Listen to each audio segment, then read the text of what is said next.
Ancient Greece is the birthplace of today's Western medicine.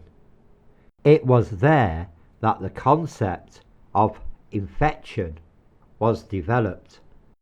Any changes in the body or mind were perceived in a very negative way. The Greeks called this miasma, which means defilement. It was believed that a sick person was unclean and had angered the gods. They believed the sick person was possessed by a demon. If anyone had contact with them, they would also anger the gods, and the sickness would be passed to the healthy person, and disease-causing toxins would be produced. This is where we get the modern idea of contagion from. Just substitute the word demon for virus as the bringer of disease-causing toxins. In the most ancient forms of medicine, such as traditional Chinese medicine, there is no concept of disease transmission, because they never associated disease with punishment. The ancient Greeks would use this superstition for political means, by labelling an undesirable or political opponent as being sick, incurable, and contagious. They could quarantine them in a plague hut or hospital. When prisons were built in later centuries, they based their design on these hospitals. The idea that sickness was punishment for sin continued in the Middle Ages. The popular term for this at that time was leprosy. A leper was considered unclean and dangerous, and was excluded from society. They were tattooed and forced to wear special distinctive clothing and a bell around their neck to make their presence known to everyone. A funeral mass was conducted for the leper, because socially they were considered dead. This is why the German word for leprosy is Aussatz, which in English translates to exile. To determine if someone is a leper, medical tribunals were conducted, which were common throughout Europe. It was at these tribunals that priests and city councillors decided whether a person was a leper and whether they should be expelled or placed in a leper colony. Leprosy at that time meant almost any disease, whether respiratory or skin disease.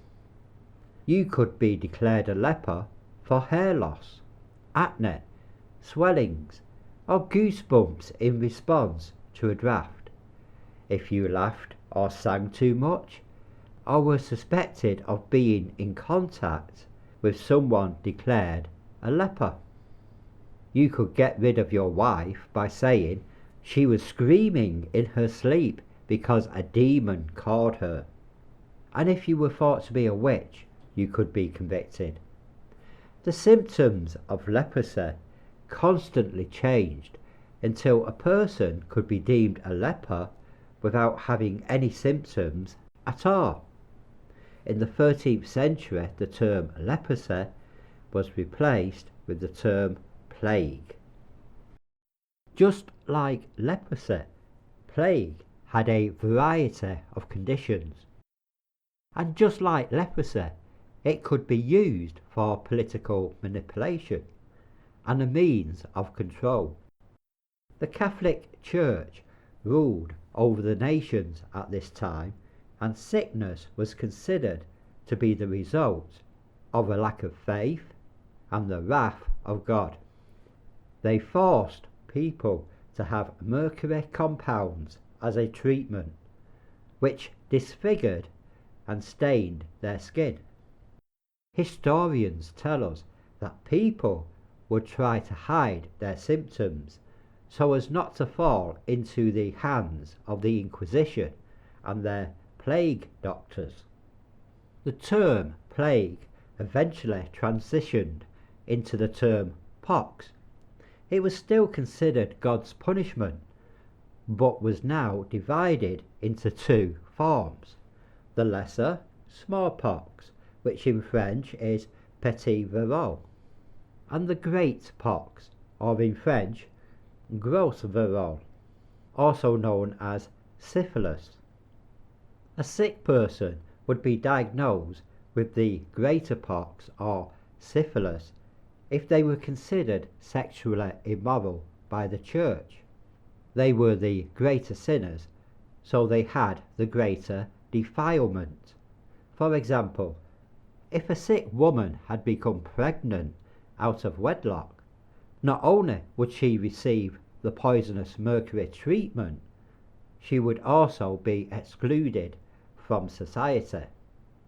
This is where the concept of sexually transmitted diseases originated from. The term smallpox was used for conditions unrelated to sexuality and mainly applied to skin symptoms. When the power of the Vatican was subdued by the French Revolution, people turned away from religious motivations and turned to more materialistic worldviews. The idea of diseases being caused by the demon of disease became the toxin of disease, which in Latin is the word virus, which is Latin for poison. In today's medical textbooks, the word virus no longer means poison, but means a particle containing genetic material that causes disease and is contagious.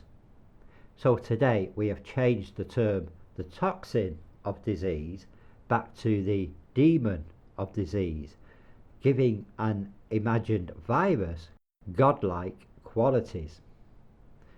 The belief in the toxin of disease gave rise to the administration of small amounts of poisons, because they believed this caused the body to produce an antidote, an anti-poison. They had observed that by continually drinking small amounts of the toxin alcohol, then eventually a larger amount would not kill you. But if someone who has not drunk alcohol before drinks half a bottle of liquor, he will need his stomach pumped out to prevent him from dying of alcohol poisoning. This is why Rasputin and Napoleon frequently took different kinds of toxins in small quantities in order to be immune against a poison attack. This gave rise to the false belief in an immune system. They did not know at the time that the body does not produce antidotes. The liver produces enzymes to break down, neutralize, and excrete the alcohol. This is why a person who never has alcohol can die if they drink a large amount. Their liver is not used to producing enzymes to neutralize alcohol, whereas the liver of someone who drinks often has prepared the enzymes to neutralize alcohol and other poisons. Because people believed the body produces antidotes, they injected themselves with the pus and secretions from sick people, thinking they were protecting themselves from the disease. This gave rise to the modern idea of vaccination and antibodies. Bloodletting was also practiced. This was supposed to drain and dilute the toxin of disease in the body. A lot of people died from this practice, such as the composer Mozart. Because people would become ill during a war or famines, before an upcoming crisis, people would be treated beforehand with so-called antidotes, poisons made from mercury compounds, something that is still used in vaccines today. Wolfgang von Goethe, in his work Faust, describes how Faust and his father, as doctors, killed thousands of people with a mercury mixture, and to his shame the survivors praised them as saviours. In a mix of colours in the glass there was the medicine. The patient died, and who recovered? No one asked. So we roamed with our hellish pills among the valleys and the hills. Worse than the pestilence itself we were. I poisoned 1,000, that's quite clear, and now from the withered old must hear how men praise a shameless murderer. We will continue in the next video. Thank you for watching. And by the way, these videos are not sponsored by Camel. What cigarette do you smoke? You'll be interested to know how the doctors of America answered that question. Tens of thousands of doctors in all parts of the country, in every state of the Union. Doctors in every branch of medicine were asked, "What cigarette do you smoke, doctor?"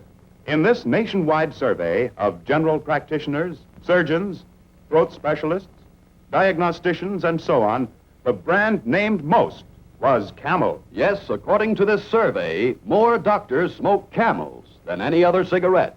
Try Camels yourself. Make the one sensible cigarette test. Make your own 30-day Camel mildness test in your T-zone. Smoke only Camels for 30 days. Enjoy Camel's rich, full flavor. And see how well Camels agree with your throat. Pack after pack, week after week. See for yourself why Camels are so popular with the doctors of America. How often does your job call you out of bed in the middle of the night?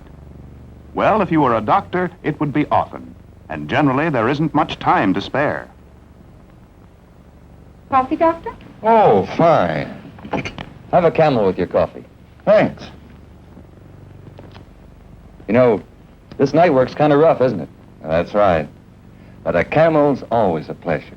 Yes, folks, the pleasing mildness of a Camel is just as enjoyable to a doctor as it is to you or me.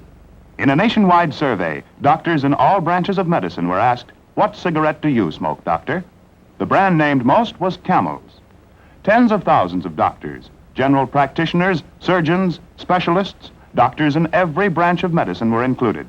And according to this nationwide survey, more doctors smoke Camels than any other cigarette. Try Camels yourself, the cigarette so many doctors enjoy.